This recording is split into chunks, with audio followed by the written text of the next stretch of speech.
Hey everyone, welcome back to the channel Codelex. Today we are breaking down something that every programmer eventually bumps into.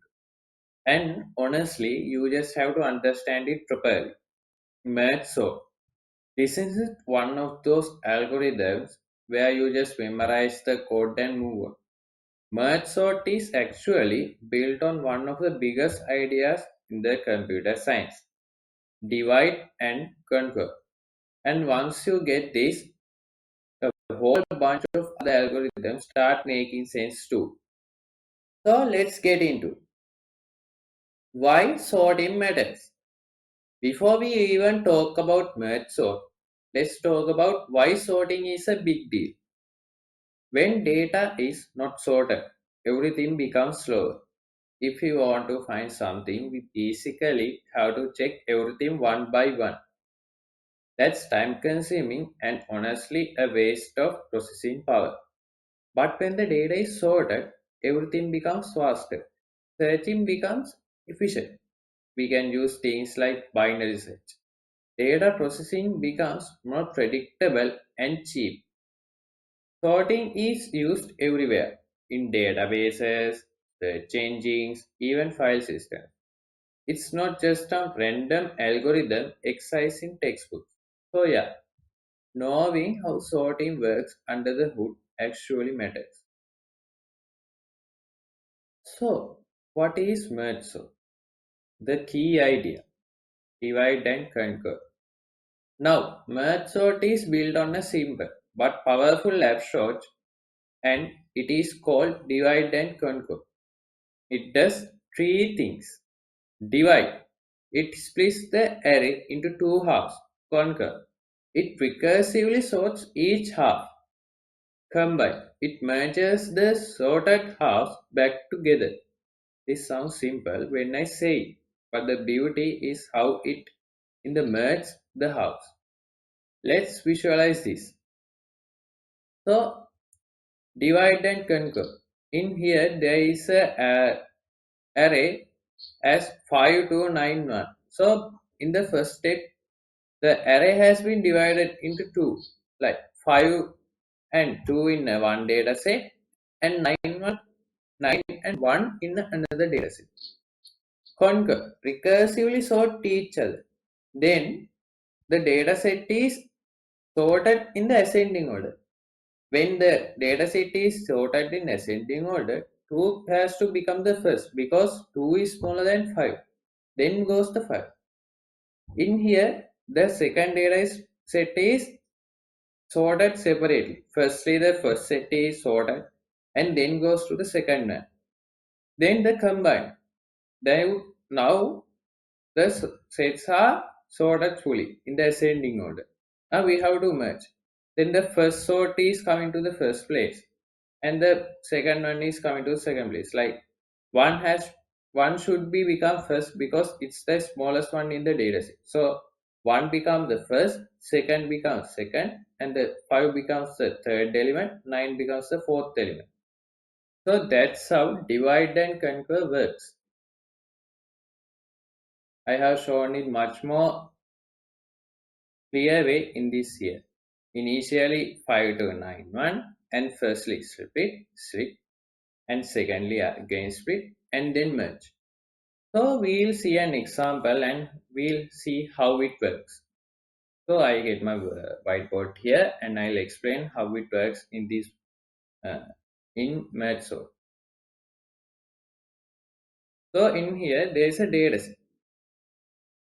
Before the one that I explained, the data set is an even number, but now it's in a odd number. So when we are dividing this, we are getting the most number of elements in the left side.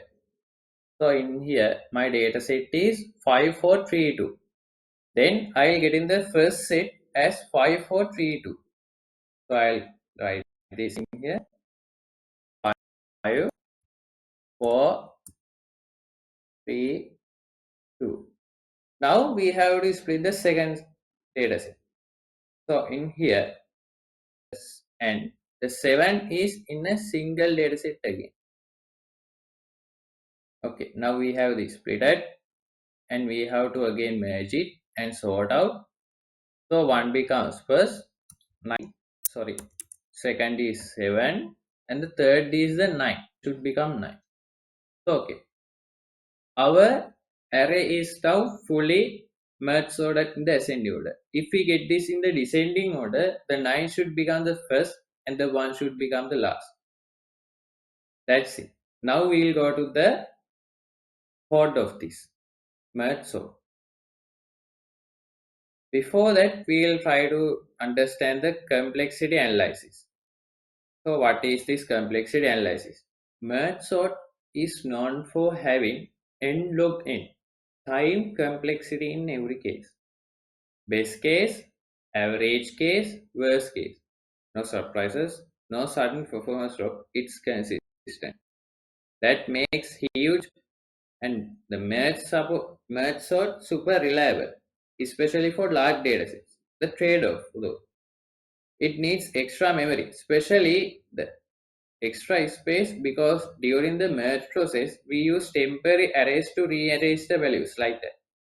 We split this whole array into separate arrays to sort out the elements into the ascending order. Like that, it needs much more memory to sort out in each array to get the final array in the ascending order or in your expected way. So merge sort is stable and predictable but not memory cheap. So we will go to the Java code implementation. So I'll get my VS Code and show you my code.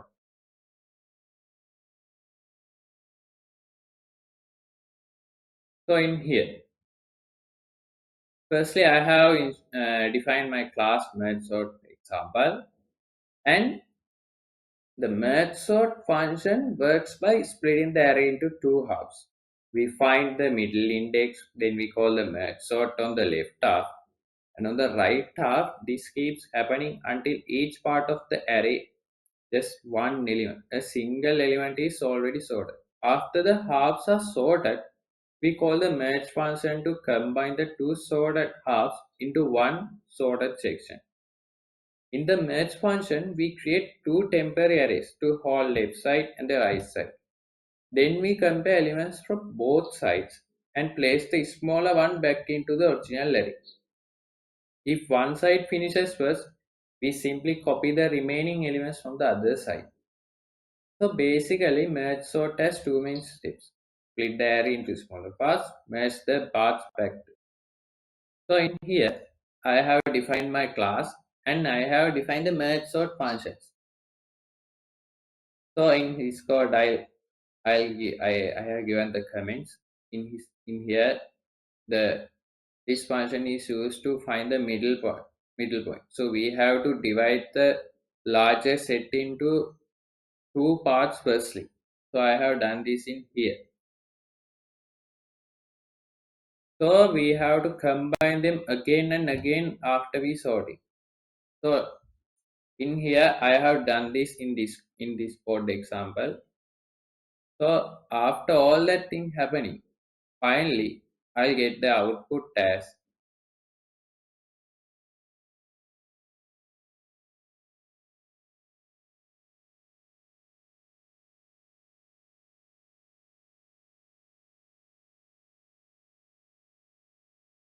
after all the array like 38, 27, 43, 3, 9, 8 to like array is going to sort it out in the merge sort, and we are getting an output in an ascending order. Like here, the original sort set is 38, 27, 43, 9, 82, and 10. After the set is merged out, T 9, 10, 27, 38, 43, 82. I'll give this code in the description to give you a clear idea and use these codes to get a clear idea of what I'm trying to say. From this, we can easily merge out like large data sets. If we get a data set in a database, it is not a short one. So we have to sort out the data to give the user the maximum output they are expecting. So nextly, I'll show the Python code implementation. Firstly, I have defined the merge sort array and the length of the array, and we have the code. I'll give this also in the description. So when to use merge sort? The biggest question. Why we use merge sort or when?